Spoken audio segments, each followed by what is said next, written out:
What kind of man walks back into his own lake house and finds a different life living there? How does a place that once smelled like cedar and solitude suddenly carry someone else's footsteps, someone else's furniture, someone else's fingerprints on every surface? When I opened the hidden camera archive and watched the first frame load, I understood one thing instantly. Whoever had taken my home thought I would never return. Before we go any further, take a second to subscribe, hit the hype button, and like the video. It really helps the channel grow. And tell us in the comments, what would you do in this situation? The gravel driveway looked different. Not wrong, exactly. Just different. Like someone had raked it smooth, filled in the potholes I'd learned to navigate by memory. I sat in my truck with the engine still running, staring at my own front door. A year. I'd been gone exactly 1 year, 3 weeks, and 4 days. Overseas contract work, the kind that pays well enough to justify the distance. Engineering consultation in places where the internet barely functioned and phone calls home cost more than they were worth. I'd left this place locked, secured, mine. Now the door was painted blue. I'd never painted it blue. I turned off the engine. The silence settled around me like lake water, deep, cold, patient. The dock stretched out into the water exactly where I'd left it, but the planks looked newer. Pressure-treated lumber, not the weathered gray I remembered. My boots hit the gravel. Each step felt like walking into someone else's photograph. The porch stairs didn't creak. They'd always creaked. Third step especially, a sound I'd grown so used to I sometimes heard it in my sleep during those first months abroad. The door was locked, at least. My key still fit. That was something. Inside, the air smelled like paint and lavender. Not cedar, not the faint mustiness of a place closed up for seasons. Someone had been burning candles. The furniture in the living room sat at wrong angles. My couch, except it wasn't my couch anymore. This one was leather, dark brown, positioned to face the window instead of the fireplace. The coffee table was glass and chrome where mine had been pine and scarred from years of careless use. I stood in the hallway and looked down. Footprints in the dust that shouldn't have been there. Large boots, treaded soles, crossing from the kitchen to the bedrooms like they owned the path. My chest tightened, but my hands stayed steady. I'd learned steadiness over the past year, learned it in rooms where a wrong word could end a contract, where patience meant the difference between success and catastrophe. The cameras were still there, small, hidden, exactly where I'd mounted them before leaving. One above the bookshelf, one in the kitchen corner, one facing the hallway from the bedroom door frame. I'd installed them quietly, not because I expected this, but because isolation breeds caution. A house empty for a year invites curiosity. I'd wanted to know if anyone came looking. Someone had come looking, and stayed. I pulled the storage drives from their concealed panel behind the water heater. 3 of them, dust-free, still recording. The LED lights blinked green. Active, functional. Whoever had been here hadn't found them. In my truck, I copied the files to my laptop. The progress bar moved slowly, patient as lake ice forming. 43 gigabytes. 12 months of motion-triggered footage, compressed and encrypted. I didn't watch it yet. Not there, not with the sun still high and my thoughts still catching up to what my eyes were telling me. The general store sat 3 miles down the highway, the kind of place that sold everything from fishing line to canned soup. I needed supplies, coffee, bread, basics. I'd stopped there 100 times before leaving. The owner, Pete, knew my face, if not my name. The bell above the door chimed. Pete looked up from behind the register, recognition flickering across his weathered face. "Well, I'll be. Elliot Ward. Thought you'd forgotten about us." "Been working." I grabbed a basket, headed for the coffee aisle. "Year's a long time." Pete's voice carried that edge of judgment rural people save for outsiders. "Figured you'd sold the place." "Haven't sold anything." "Huh." He scratched his jaw. Travis seemed to think. The door chimed again.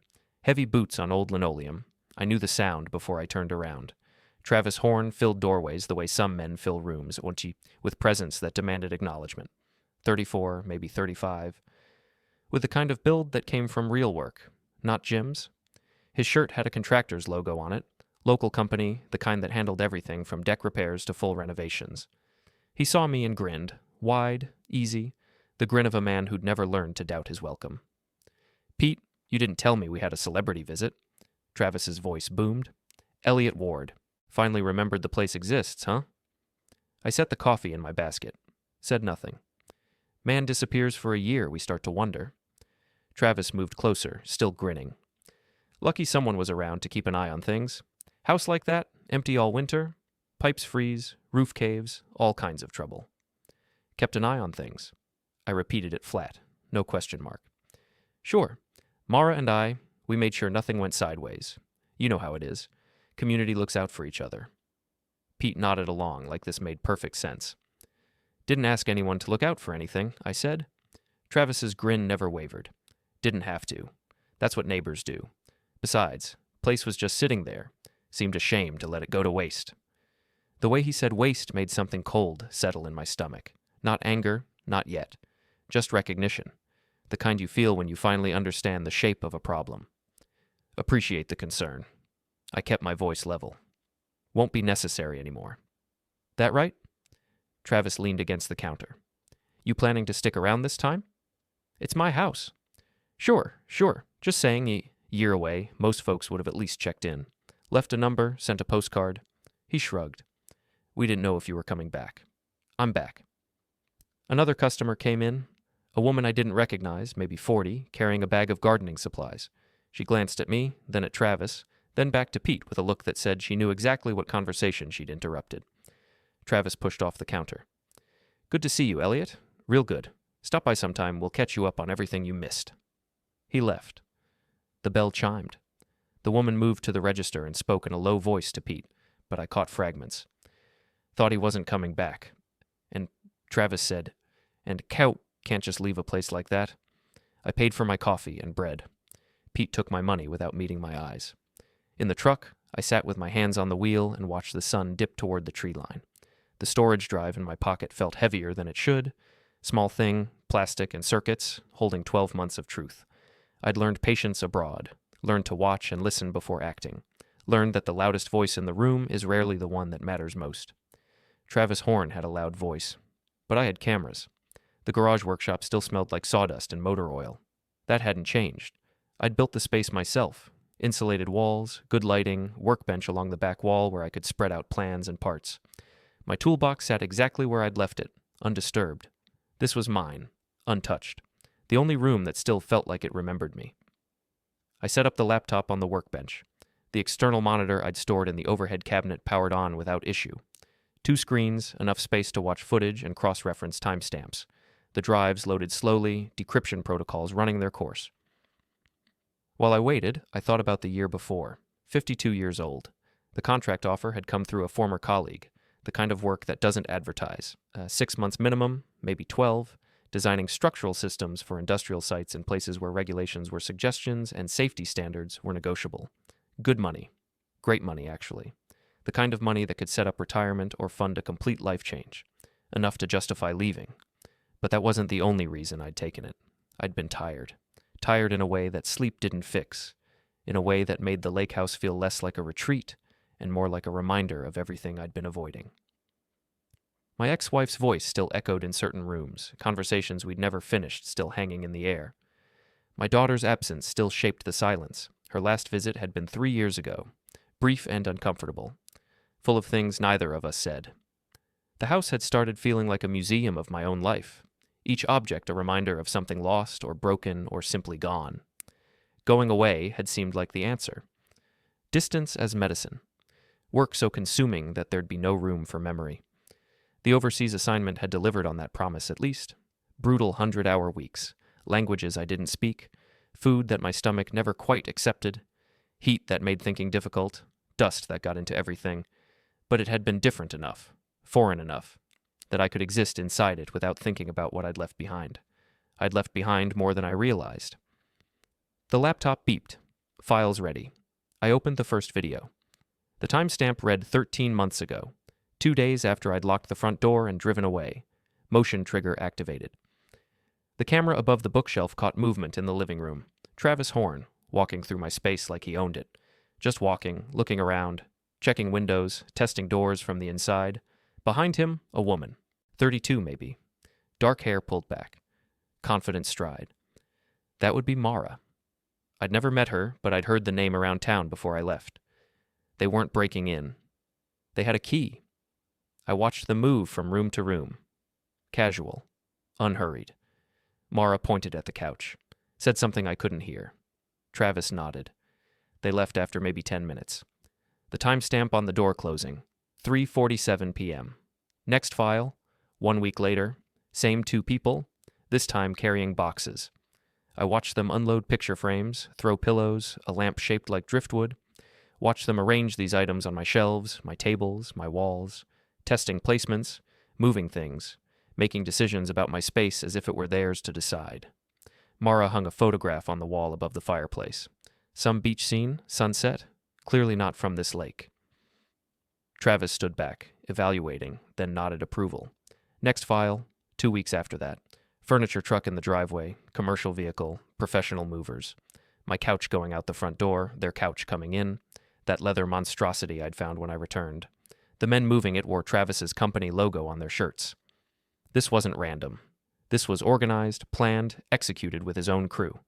I sat back, took a breath, let the facts settle into order. They'd started immediately. Not random trespass, not accidental occupation.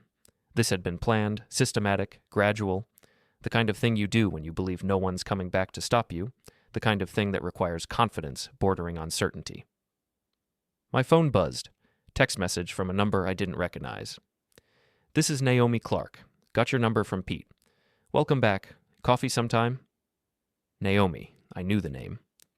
Notary public, worked out of a small office near the county building. I'd used her services once, years ago, when I'd refinanced the house. Professional, precise, the kind of person who read every word of every document twice before signing anything. I typed back, "Sure. Tomorrow?" The reply came within seconds. "Highway Cafe. 10 a.m. Good. I'd need someone who understood documentation, who knew how the local bureaucracy worked, someone who might have seen paperwork pass through their office." I returned to the footage. File after file, week after week, I watched my house become theirs. The progression was methodical. First the small touches, decorations, personal items, then furniture, then kitchen supplies, bathroom products, bedroom linens. By month 3, they were living there part-time. By month 4, full-time. Watched them host gatherings. A dozen people I'd never met sitting on furniture I'd never chosen, drinking from glasses I'd never bought. Watched Travis stand at my fireplace with a drink in his hand, gesturing like a man telling stories in his own home. The body language unmistakable. Ownership, comfort, belonging. One clip from month 5 showed a party. 20 people, maybe 25. Music I couldn't hear but could see people dancing to. Someone had strung lights across the deck. My deck. Travis played host, greeting people at the door, taking coats, pointing toward the kitchen where Mara had set up food and drinks. I paused the video, studied the faces. Some I recognized from town. Pete from the general store was there, drink in hand, laughing at something. Others I didn't know, but they all looked comfortable. Natural, like this was exactly where they were supposed to be. One clip showed them in the bedroom. My bedroom. Mara opening the closet, pulling out my remaining clothes, the winter coats I'd left behind, some old work shirts, boots I hadn't worn in years, boxing them up methodically, Travis carrying the boxes out to his truck. They weren't stealing, they were clearing space, making room for their own lives in the space where mine had been. The camera in the hallway caught the moment Travis opened the bedroom door with a key, not forcing it, not picking the lock.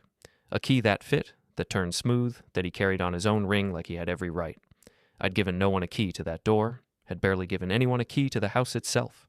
Only one person had ever had complete access, my daughter, years ago, before she'd moved to Seattle and stopped calling except for obligatory holidays. Unless someone had made copies. Unless someone had found the spare I'd kept hidden under a rock by the back steps. A stupid, obvious hiding place I'd meant to improve, but never had. Or unless someone had simply had keys made from the originals before I'd left, anticipating the opportunity. I made a note. Check with locksmith. Find out if anyone ordered copies in the past 18 months. I closed the laptop. Stood. Stretched. The workshop felt smaller than it had an hour ago, the walls pressing in with the weight of what I'd watched. Outside, the forest pressed close to the property line. I'd walked those trails 1,000 times, knew every turning, every slope. Tonight, I needed the movement, needed to feel my boots on solid ground, needed the physical reality of the land that was mine. The path wound through pine and birch, needle soft underfoot. The lake sound carried through the trees, that particular lapping rhythm that never quite stopped, even in the stillest weather. A quarter-mile in, I found the place where my property met the national forest boundary. The surveyor's marker, half buried in moss, still clear enough to read. Fresh tire tracks cut through the undergrowth. Deep treads, recent enough that pine needles hadn't filled them in yet. Someone had driven back here, off the trail, into the space between my land and public territory. I followed the tracks. They led to a clearing I'd never cleared. Flattened earth, sawdust piles scattered around, cut lumber stacked against trees in neat rows. Someone had been using this space. Using it as what? A staging area? A work site? The lumber was pressure-treated, expensive stuff, the kind you'd use for outdoor construction. The kind Travis had charged to my address at the hardware store, maybe. Walking back, I thought about Mara's father. He'd approached me 5 years ago, maybe 6. Wanted to buy the house. Offered a fair price, even a good price by market standards. Said his daughter was looking to settle in the area, that lakefront property was hard to come by, that this would mean a lot to his family. I'd declined politely. Wasn't looking to sell. Didn't need the money. Liked the isolation, the quiet, the feeling of having a place that was entirely mine. He'd seemed to accept it. Shook my hand, said to call if I changed my mind. Mentioned he understood the attachment people developed to their land. Said all the right things. I wondered if he'd mentioned that conversation to Mara. Wondered if she'd been waiting for me to change my mind, waiting for an opportunity, or waiting for me to disappear.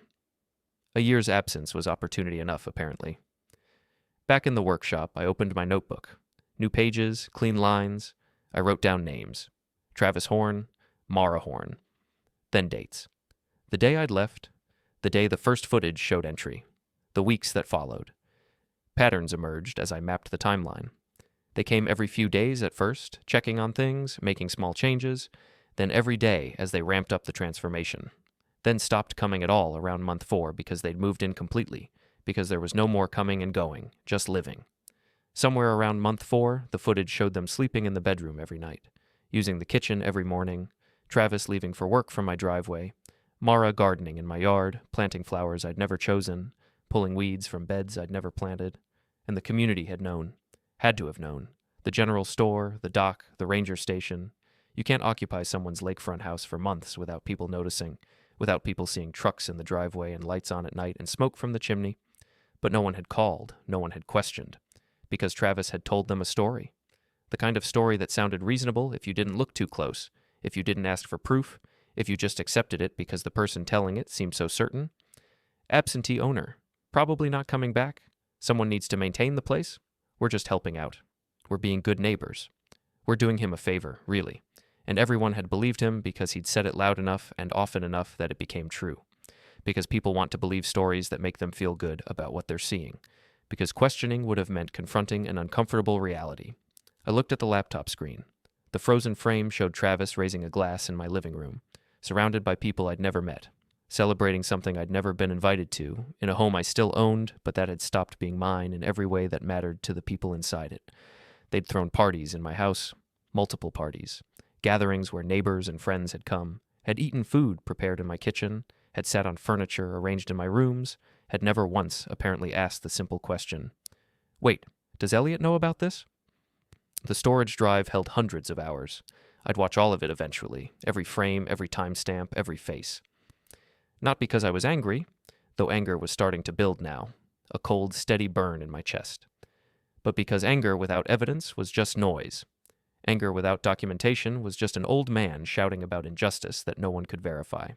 And I'd learned something over the past year, working in places where verbal agreements meant nothing and handshake deals disappeared the moment they became inconvenient. I'd learned that silence, when combined with meticulous preparation, was louder than any shout. That patience, backed by irrefutable proof, was more powerful than any threat. Travis Horne had a loud voice, had confidence and charm and the kind of physical presence that made people listen. But I had cameras, I had timestamps, I had documentation, and in the end, facts didn't care how loud you were. The ranger station sat off Highway 47, small building with green shutters and a flagpole that hadn't flown a flag in years. I'd known the rangers on rotation before I left. Seasonal workers mostly, young people doing conservation work for the summer, gone by fall. This one I didn't recognize. Landon Pace, according to the nameplate on his desk. 27, maybe 28. Clean-cut, serious expression, the kind of person who'd taken a government job because they believed in the work.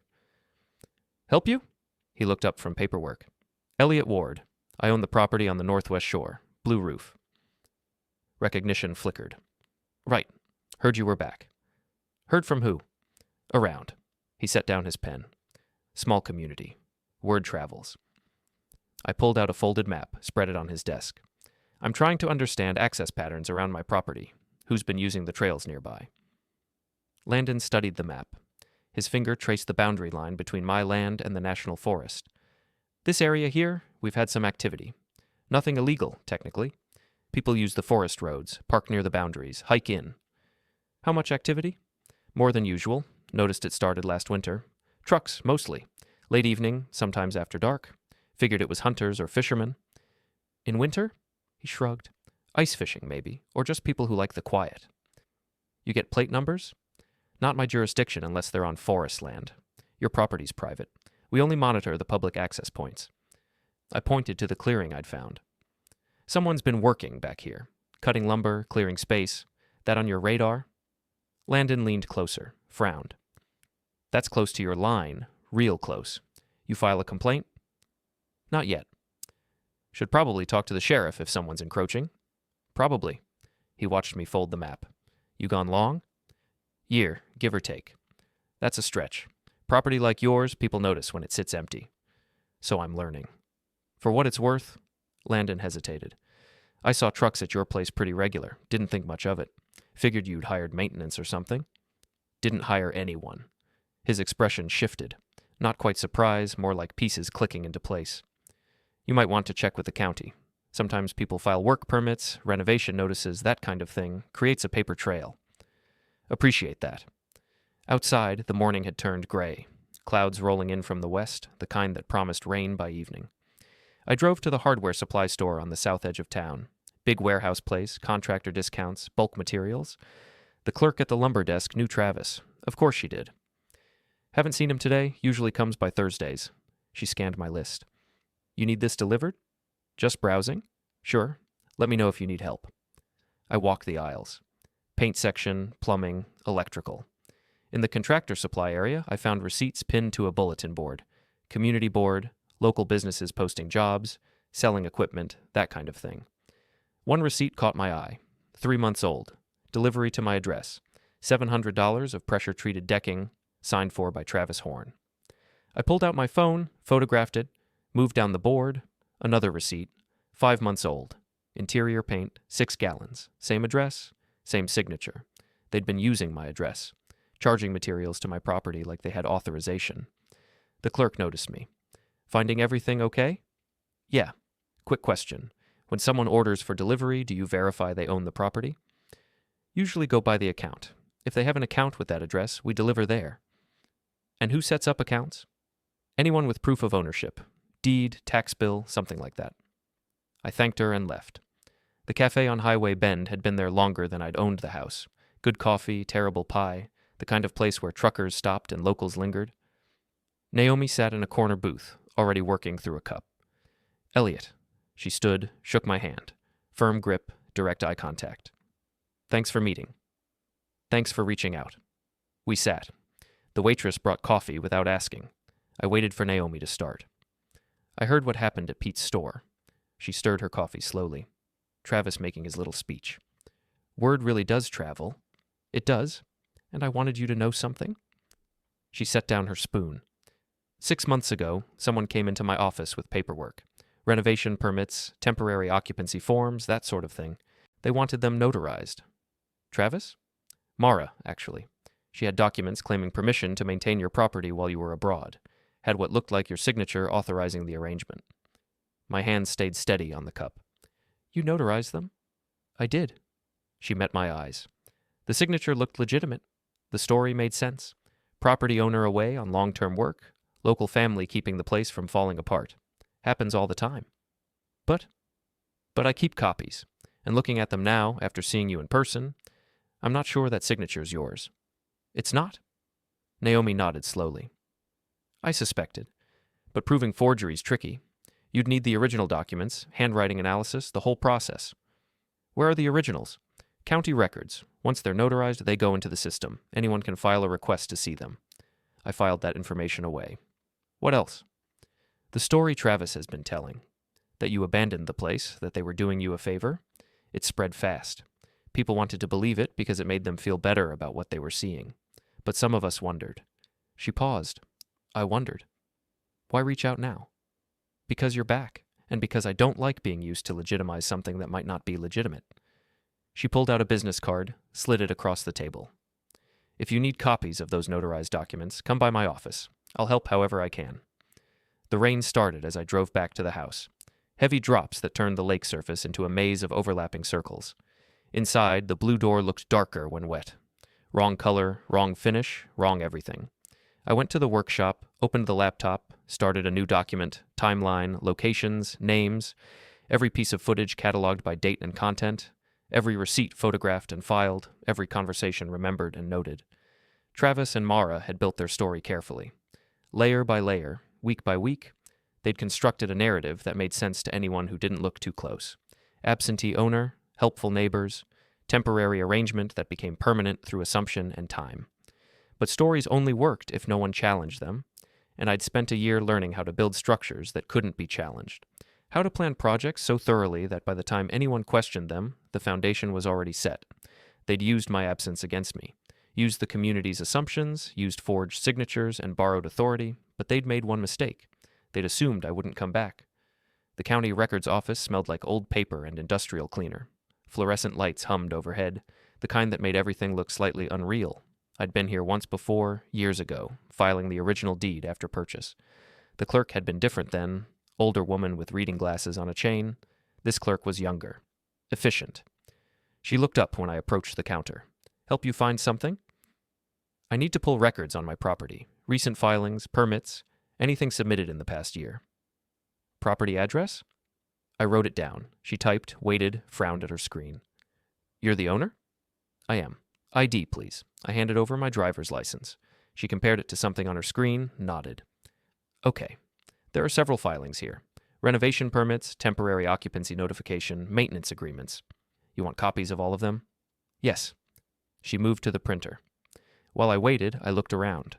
Tall filing cabinets lined one wall, a map of the county spread across another, colored pins marking who knew what. 2 other people worked at desks in the back, neither looking up. The clerk returned with a stack of papers. 23 pages, $3 for copies. I paid. Sat at the small table by the window and read. First document, renovation permit application. Filed 7 months ago, claimed interior updates, structural maintenance, preservation of property value during owner's extended absence. The signature at the bottom was supposed to be mine. It wasn't mine. Close, but not mine. The E in Elliot looped wrong. The W in Ward came down too straight. Small differences, the kind that pass casual inspection but wouldn't survive close analysis. Second document, temporary occupancy notification. Filed 6 months ago. Stated that Travis and Mara Horne had permission to reside at the property for maintenance purposes during owner's overseas deployment. That word, deployment.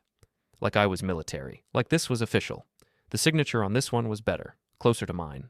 Someone had practiced. Third document, property maintenance agreement. Filed 4 months ago. This one detailed specific work to be done. Roof inspection, dock repair, interior painting, furniture, updates for weather-related damage, all lies. All documented lies, filed with the county as if they were true. But here's what mattered. Every document created a paper trail, and paper trails ran both directions. They could make Travis and Mara look legitimate, or they could prove they weren't. I photographed every page, returned the copies to the clerk. These signatures, I pointed to the bottom of the renovation permit. There, a process to challenge authenticity. You'd need to file a formal dispute. Usually requires notarized affidavit claiming forgery, followed by investigation. How long does that take? Weeks, sometimes months. Depends on the county attorney's schedule. Thanks. At the bank, I waited in a plastic chair until a representative could see me. The woman who approached was late 40s, professional blazer, name tag that read Linda Marsh. Mr. Ward, how can I help today? I need to review my account activity, specifically any address change requests or authorized user additions from the past year. We moved to her desk. She typed, scrolled, typed again. I show 2 address change requests, both declined because they didn't match our verification protocols. When were they submitted? First one 8 months ago, second one 5 months ago. Declined because? The security questions were answered incorrectly, and the phone number provided didn't match our records. Can you tell me what address they tried to change to? She checked. Same as your current address, actually. They were trying to confirm your address was still valid. Usually that's for loan applications or credit checks. Someone had been trying to establish residency, trying to show they had legitimate connection to the property by linking their name to my address in financial records. Any other unusual activity? Linda scrolled further. Several inquiries from third-party vendors, hardware suppliers, utility companies, that sort of thing. Nothing we approved, but they called asking to verify your residency. Let me guess, they claim to be doing work on the property. More or less. She looked up. Is something wrong? People used my house while I was away. I'm making sure they didn't use my accounts too. I see. Would you like to file a fraud report? Not yet. Just documenting for now. Back at the cafe, I ordered lunch I didn't eat. Naomi had given me her office hours, 3 to 6, Tuesdays and Thursdays. It was Thursday. Almost 4. Her office sat above the pharmacy on Main Street. Narrow stairs, old wood that creaked, door with frosted glass, and her name in simple black letters. I knocked. It's open. The office was small but organized. Filing cabinets, desk with computer, shelves of reference books about property law and notary procedures. Naomi sat behind the desk, reading something on her screen. Elliot, you look like you found something. Found a lot of things.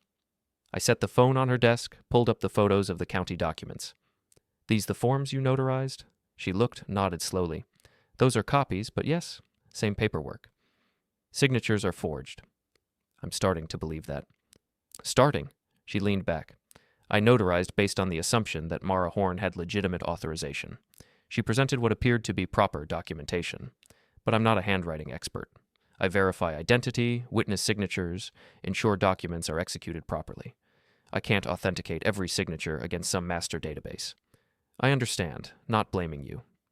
Good, because here's what I can tell you. She pulled out a file folder, opened it. I keep personal copies of everything I notarize. Private record, my own protection. These documents trouble me now. The more I look at them, the more inconsistencies I see. The paper quality's slightly off. The formatting's not standard. It's like someone made them on a home computer instead of using official forms. Can that be proven? Maybe. If you compare them to legitimate county forms, there might be differences, enough to raise questions. I took photos of her copies. Better resolution, clearer details. One more thing. Naomi pulled out another paper. 2 weeks ago, Travis came in, wanted me to notarize a document claiming adverse possession rights. Essentially, he was trying to establish legal claim to your property based on continuous occupancy. My hands tightened on the phone. What did you tell him? Told him adverse possession requires specific conditions. Years of occupation, usually 7 to 10 depending on state law, open and notorious use, payment of property taxes. Now, he couldn't prove any of that, so I declined to notarize. He argue? He tried. Said everyone in town knew they'd been living there. Said you'd abandoned it. I told him that's not how property law works. He left angry. He knows I'm back? Everyone knows you're back, Elliot. Question is what you're going to do about it. I stood. What I'm going to do is make sure every lie they told is documented. Every forged signature, every false claim, every instance of unauthorized use. And then? Then I'll show everyone at once. Outside, the sun was dropping. The drive back to the lake house took 15 minutes, long enough to think, short enough that the thoughts didn't spiral. Travis's truck sat in my driveway. I parked behind it, blocking it in. Got out slowly. The front door was open, not broken, not forced. Just open, like someone with a key had walked in without concern. Travis stood in the living room. He'd been looking at something on his phone, but he glanced up when I entered. Elliot, wanted to catch you before... Get out. He blinked, surprise flickering across his face, then fading into something like amusement. Hang on now, just wanted to talk about... Get out of my house. Your house. He said it slowly, like testing the words. Right. Technically, sure. But seeing as Mara and I have been maintaining it, investing our time and money into keeping it from falling apart, I figured we could have a conversation about... There's nothing to talk about. You're trespassing. Leave. Travis's amusement faded. Something harder took its place. You really want to do this? Make this difficult? Everyone in town knows what we've done here. Know how much work we put in. You walk back after a year and think you can just kick us out like we're nothing? I can. I am. We have documentation. Permits, agreements, proof of occupancy. You want to fight this, it'll take months, maybe years. And the whole time, everyone's going to know you're the guy who abandoned his property and then came back acting like a victim. I pulled out my phone, opened the video files, turned the screen toward him. I have documentation too, 12 months of footage showing you entering my property without permission. using my address for purchases, filing false permits with forged signatures. I paused. You want to fight this? We'll fight, but we'll do it in front of everyone. Every neighbor, every county official, every person you've been lying to. Travis stared at the screen. The footage showed him and Mara moving furniture. Clear timestamps, clear actions. His jaw tightened. You've been recording. I have. That's... He stopped, seemed to realize that whatever he was about to say wouldn't help him. That's legal, I finished. Recording in my own home, my property, where you've been living without permission. He stepped closer. Close enough that I could smell coffee and cigarettes on his breath. You think you're smart. Think you've got this figured out. But you have no idea how things work here. This community, these people, they're on our side. They've watched us put work into this place. Watched us care about it while you were off somewhere making your money and not giving a damn. Get out, I said again. We stood there. 5 seconds. 10. The lake wind came through the open door, carrying the smell of rain and pine. Travis turned and walked out. Boots heavy on the floor I'd installed, past the door he'd painted, into the driveway where his truck waited. I watched him drive away. Then I closed the door, locked it, put my back against it and breathed. The house felt different now, still wrong in 100 small ways, but mine again, starting to be mine. I went to the workshop, opened the notebook, added today's date. Confrontation 1, complete. The workshop became my command center over the next 3 days. I'd spread everything across the workbench. Laptop, external monitor, printed documents, photographs, handwritten notes. A year ago, this space had been for fixing things. Now it was for proving things. I worked through each night, organized every video clip by date and type of activity, created a master timeline with timestamps, cross-referenced the footage with the forged documents from the county.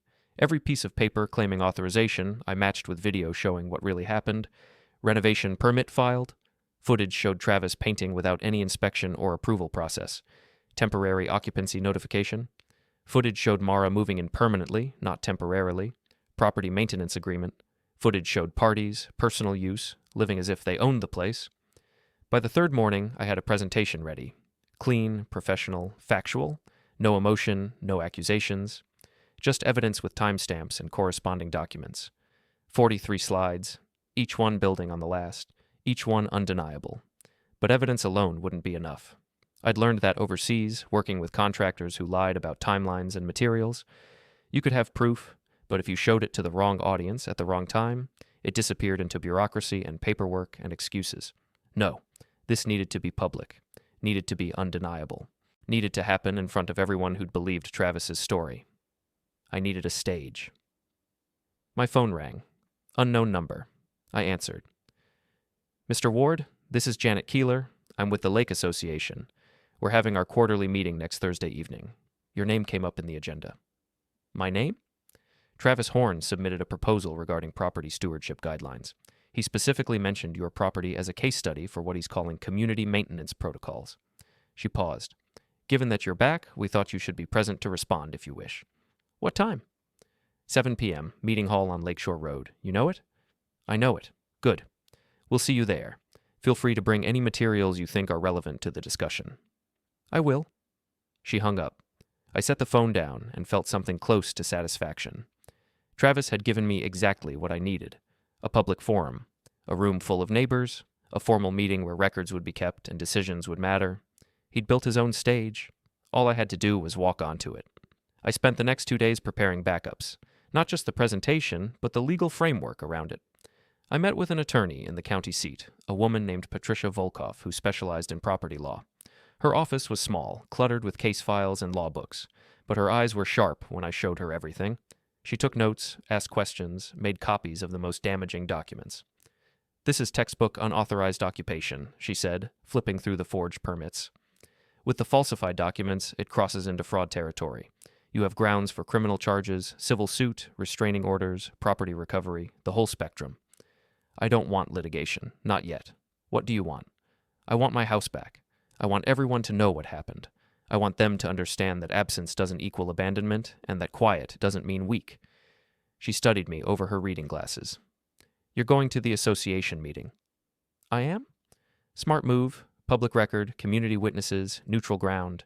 If you present this evidence there, it becomes part of the official minutes, creates documentation independent of anything Travis filed, makes it much harder for them to claim this was a misunderstanding or a private dispute.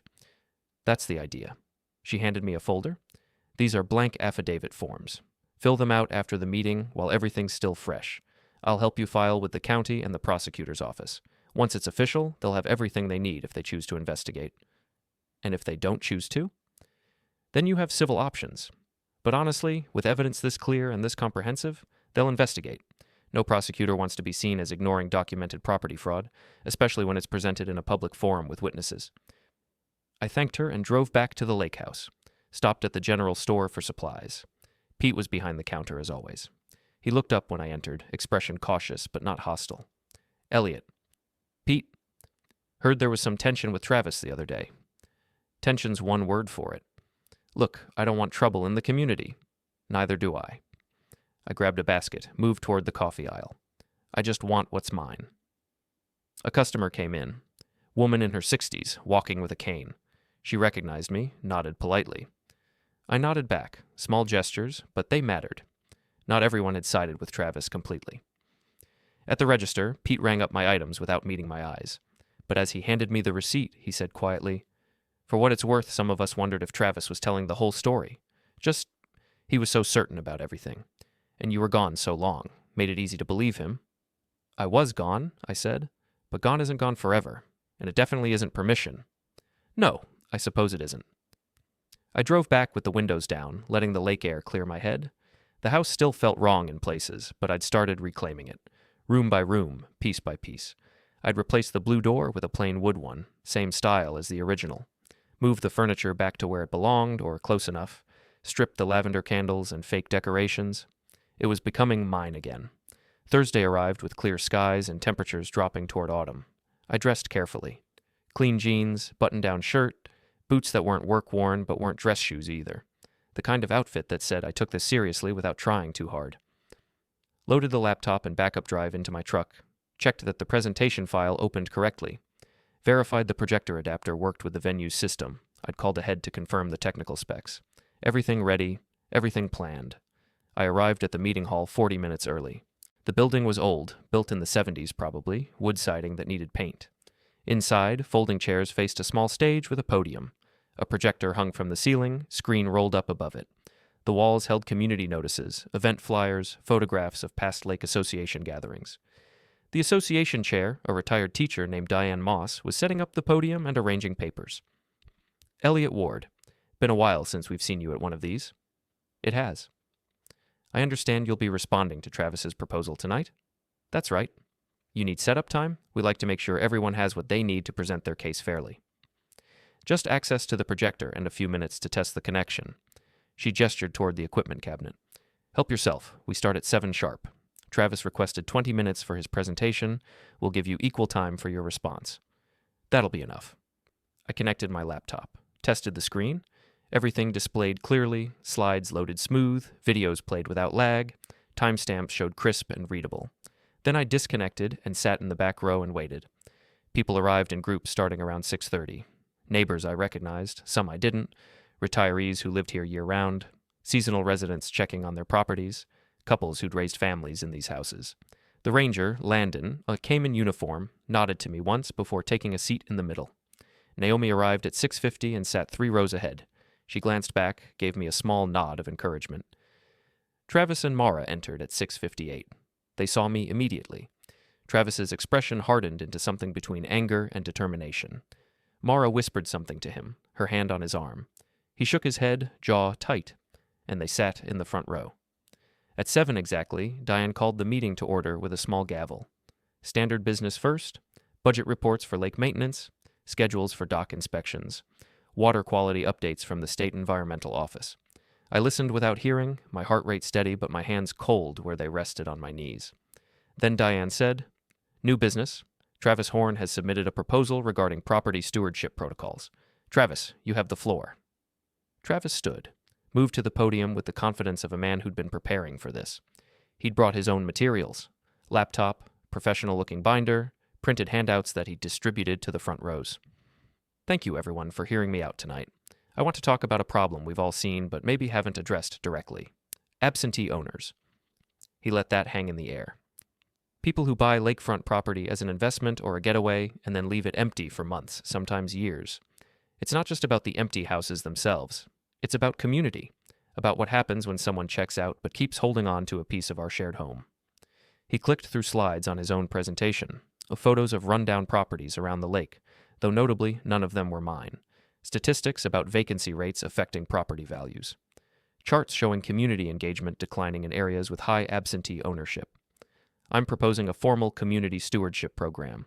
If an owner is absent for more than 6 months without designating an official caretaker through the association, we should have the right to assign temporary stewards. People who will maintain the property, keep it safe, preserve its value, prevent it from becoming an eyesore or a liability. He paused for effect. Some of you know that Mara and I have been doing exactly that for one property here, the Ward house. Elliot was gone for over a year with no contact, no caretaker arrangement, nothing. We stepped in, made repairs, kept it from deteriorating, invested our own time and money, and now he's back, acting like we committed some kind of crime. Murmurs through the room, some approving, some uncertain. I watched faces, reading reactions. Travis continued, voice rising slightly. I'm not saying we should take people's property. I'm saying we should protect it, for them, for us, for the community. Create a formal framework with rules and documentation so that when someone leaves, really leaves, not just goes on vacation, the community can act. Keep our lake beautiful, keep our property values stable, keep our neighborhood from becoming a ghost town of locked-up summer homes. He sat down to scattered applause, not overwhelming, but present. The murmurs grew louder. Diane let it go for a moment, then tapped her gavel. Elliot Ward is here to respond. Elliot? I stood, walked to the podium, plugged in my laptop. The screen behind me lit up with my title slide, Property Rights and Unauthorized Occupation, a Case Study. Thank you for the opportunity to speak. My voice came out steady, clear. Travis is right about one thing. I was gone for a year. Engineering contract overseas. Important work, necessary work, work that required my full attention and presence. I clicked to the next slide. My house, dated photograph from the day before I left. But being gone doesn't mean I abandoned my property. And it certainly doesn't mean someone else had the right to occupy it. Next slide. My house as I found it on return. Blue door, altered deck, visible changes. When I left, I took precautions. I installed security cameras. Hidden, continuous recording, motion activated. I did this not because I expected what happened, but because I believe in documentation, in facts, in evidence. I clicked again. What I found on those cameras tells a very different story than the one Travis just presented. I played the first clip. Travis entering my house 2 days after I'd left. The timestamp clear in the corner, walking through like he owned it, checking rooms, testing locks from inside. The room went absolutely silent. I played more clips, furniture being moved out, their furniture being moved in, boxes of personal items unpacked onto my shelves, Travis using my address on hardware store delivery forms, Mara at my kitchen counter, filling out documents, practicing signatures. Then I displayed the forged permits side by side with examples of my real signature. The differences were obvious once you looked. The loop of the E, the slant of the W, the spacing between letters.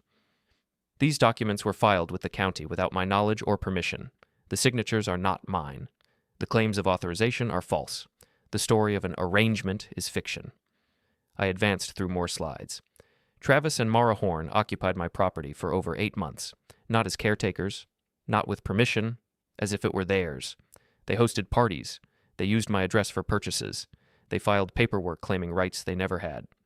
I showed receipts, bank records of attempted address changes in my name, the notarized documents with forged signatures, photos of the mail redirection attempts. I'm not here to argue about community values or the merits of stewardship programs in general. I'm here to state facts. My property was occupied without authorization. False documents were filed with the county. My signature was forged on legal paperwork. And instead of admitting the truth when confronted, Travis decided to double down by proposing a system that would legitimize exactly what he did to my home. The silence in the room felt like physical weight. I could see faces, some shocked, some angry, some carefully neutral. Diane stood, looking shaken. Travis, do you want to respond to these allegations? Travis sat frozen.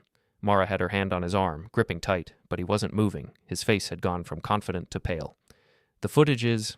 He started, stopped. We were helping. Everyone knew we were there. It wasn't... Show me the authorization, I said, voice level but carrying. Show me one document I actually signed. One phone call, one text message, one email. Anything proving I gave permission. He couldn't, because there was nothing. These are serious accusations, Diane said, looking between us. This is highly irregular for an association meeting. Which is why I've already filed affidavits with the county prosecutor's office, I said. The legal process will handle the criminal aspects. I'm presenting this here so that everyone understands what really happened. So that the next time someone tells you a story about helping an absent neighbor, you'll know to ask for proof. Real proof, not just a good story told loudly enough that people stop questioning it. I closed the laptop, disconnected it. The screen went dark. My house is mine. It was mine when I left. It remained mine while I was gone. It's mine now, and no amount of unauthorized occupation or forged paperwork changes that fundamental fact. I returned to my seat. The meeting hall erupted in whispers. Diane tried to call for order, tapping her gavel repeatedly, but the noise continued. People turned to look at Travis, at me, at each other. After 2 full minutes, Diane gave up trying to continue with the agenda. I think we need to table the rest of tonight's business. This matter clearly requires further investigation and legal review. Meeting adjourned. People stood, but didn't leave immediately. Clusters formed. Voices rose and fell. I stayed in my seat, watching. Naomi approached first. That was perfectly executed. Thanks. The footage? You really had cameras running the whole time you were gone? I did. Brilliant. She handed me another business card. My attorney friend. Call her tomorrow. You'll need official witness statements notarized. She can walk you through the next steps with the prosecutor. Others came by. Landon the ranger. If you need statements about the unusual traffic I noticed, let me know. An older couple who lived 2 houses down. We knew something wasn't right, but Travis made it sound so reasonable. Pete from the general store. I should have questioned it more. I'm sorry. Travis and Mara were still sitting in the front row. Not moving, not speaking. Just sitting as the room emptied around them, their grand proposal now ashes, their story exposed, their position indefensible. I walked toward the exit. As I passed their row, Travis stood abruptly. This isn't over. I stopped, turned. Yeah, it is. You think showing some videos makes you right? Makes you the victim? You left. For a year. We took care. You took? I interrupted. You saw an empty house and decided it was yours. That's not care. That's theft. Mara stood too, her face pale, eyes wet. Everyone will hate us now, you know that? Everyone in this community will think Everyone will think you occupied someone's home without permission and forged documents to cover it up, I said. Because that's exactly what you did. Travis's hands clenched into fists. For a moment I thought he might actually try something. But Landon was standing near the door in uniform, and Diane was watching from the stage, and there were still a dozen witnesses in the room. Travis's hands relaxed. His shoulders sagged. We put work into that place, he said quietly. Real work. Money, time, we made it better. You made it yours, I said, without asking, without permission, without any right to do so, and now everyone knows it. The meeting hall had emptied except for Diane organizing papers at the front and a few stragglers still whispering near the door. I disconnected my laptop, packed it carefully into its case along with the backup drive. My hands were steady, my breathing was calm. Travis and Mara stood by the front row, still not leaving, locked in some kind of frozen shock. I could hear Mara's voice, low and urgent. We need to call someone, a lawyer, your cousin who... Shut up, Travis said. Not loud, just defeated. Just shut up. I walked past them toward the exit. The night air outside was cool, clean, carrying the scent of pine and lake water. Stars were beginning to appear in the darkening sky. Behind me, the door opened. Footsteps on gravel. Ward. I turned. Travis stood in the doorway, backlit by the meeting hall lights. His silhouette looked smaller somehow, less commanding than it had an hour ago. You destroyed us in there, he said. I told the truth. Same thing. He stepped down onto the gravel. We were maybe 15 feet apart. You know what happens now. Mara's family will disown her. My business. Nobody's going to hire me after this gets around. And it will get around. Small community, big scandal. You should have thought about that before you forged my signature. We needed that house. His voice cracked slightly. Mara's father wouldn't help us, said we had to make it on our own, prove ourselves. Your place was just sitting there, empty, wasted. You thought you could take it. We thought you weren't coming back. A year, Ward. A whole year with no contact, no nothing. What were we supposed to think? You were supposed to think it wasn't yours. He stared at me. In the dim light, I could see his jaw working, his hands opening and closing. I could have burned those cameras, could have destroyed the evidence, if I'd known. But you didn't know, I said, because you never bothered to look. You just assumed I was weak or stupid or wouldn't care. You assumed wrong. Mara appeared in the doorway behind him. Travis, come on, we need to go. He ignored her. What do you want? You want me to apologize? Fine, I apologize. I'm sorry. We shouldn't have done it. Is that enough? Can we make this go away? No. I'll pay you back. Every cent we spent on materials, on furniture, all of it. I'll work it off if I have to. Just don't press charges. Don't destroy everything You destroyed it yourselves. I turned toward my truck. The prosecutor has the evidence. What happens next is up to them. Ward! His voice rose, desperate now. Please, I'm begging you. Mara's pregnant. Did you know that? She's pregnant, and if this goes criminal, if I end up with a record, we can't... I stopped, turned back. Then you should have thought about your family before you committed fraud. The words hung in the air between us. Hard. Final. Mara started crying. Not loud, just quiet sobs that carried in the stillness. Travis's shoulders slumped completely. Yeah, he said quietly. Yeah, I guess I should have. I got in my truck, started the engine. In the rearview mirror, I could see them still standing there in the gravel lot, two people who'd gambled everything on a lie and lost. I felt no satisfaction, no triumph, just a quiet certainty that what I'd done was right. The drive home took 10 minutes. The lake was dark glass, reflecting starlight. My house, my actual house, not the version they'd created, sat quiet on its foundation. The new door I'd installed looked right, natural, like it had always been there. Inside, I made coffee, sat at the kitchen counter, opened my phone and scrolled through the messages that had started coming in during the drive. Naomi. Well done. Call me tomorrow and we'll finish the paperwork. Patricia Volkov, the attorney. Prosecutor's office reached out already. They want to meet with you Monday morning. This is moving fast. Janet Keeler from the association. The board will be reviewing Mr. Horne's proposal at our emergency session Sunday. I think it's safe to say it won't be moving forward. 3 neighbors I barely knew. Variations of, we didn't know, and we should have questioned it, and glad you're back. I set the phone down. Looked around the kitchen. It still smelled faintly of lavender from whatever candles Mara had burned, but that would fade. The furniture was still wrong in places, but I'd fix that. Room by room, piece by piece, I'd restore what had been taken. The coffee was too hot. I let it cool, watching steam rise in the overhead light. A year ago, I'd left this place because I'd been tired. Tired of memories, tired of silence, tired of myself. The overseas work had seemed like escape, but you can't escape what you are. And what I was, apparently, was a man who prepared, who documented, who built carefully and didn't assume anything. Travis had been loud, confident, had told his story so well that people believed it without question. But I'd been quiet, and patient, and right. And in the end, that was all that mattered. I finished the coffee, rinsed the cup, turned off the lights, walked to the bedroom. My bedroom, with my bed now, the one I'd moved back in yesterday. Tomorrow I'd meet with the prosecutor, tomorrow I'd file the final paperwork, tomorrow I'd continue reclaiming every inch of what was mine. But tonight I stood at the window and looked out at the lake. The water was calm, the stars were bright, the dock stretched out into darkness, solid and real and exactly where it belonged. My house, my land, my life, nobody's but mine.